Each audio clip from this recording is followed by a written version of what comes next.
19 anyos nga lalaki mikawat sa kwarta sa iyang kanhi amo sa barangay Dumlog, Talisay City aron ipangumpra og drogas. Ang report ni Marie Dumabo.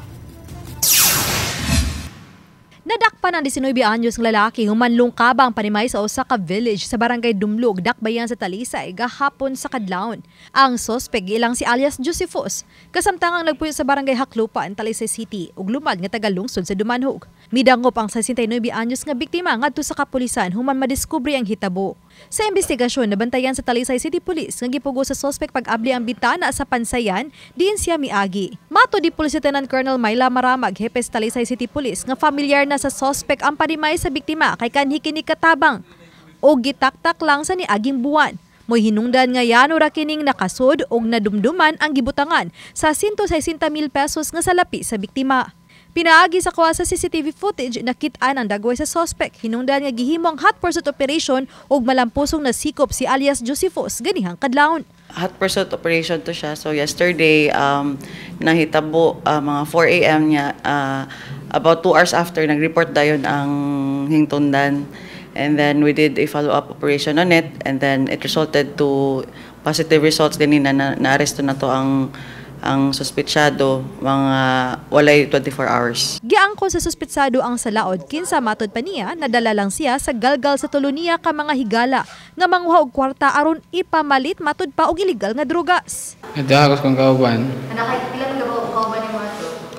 Pat Mo. Pila ka bukan na lod? Sa gawas sa slato ako sa niso. Nani kauban mo sa grupo, Gerald ug si Juan John Carl. Yun sa man, nila. Palit lagi ka kuan kay round nila ba? Ligyan. Kumpra o drugs? Kumpra o drugs?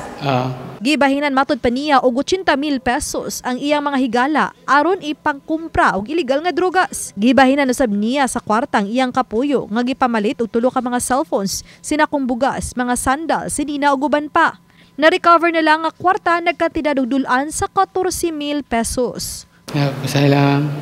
Dugang pa ni Maramag nga porsigido ang biktima nga mopasaka og kaso batok sa suspetsado. Bisag private nila nga kanang panimalay or kuan basta mahagip gani sa ilang CCTV kay mohatag yun sila og information sa atong mga kapulisan. So I'm very thankful for that. To remind also everyone nga kinahanglan, especially kung wala ay mahibilin sa tuang mga panimalay, labi na karon kay magsapadong na summer and also mag Holy Week na, mag long weekend na nga atong i-fortify siguro atong security, especially kanang mga atong i-identify ang mga entrances nga pwedeng agian sa mga kawatan. Samtang padayong gipangita ang matud pa mga higala sa mga suspetsado nga nagkupot sa ubang kwarta. Uban ni Godfrey Lien, Marie Dumabok. Balitang Bisdak.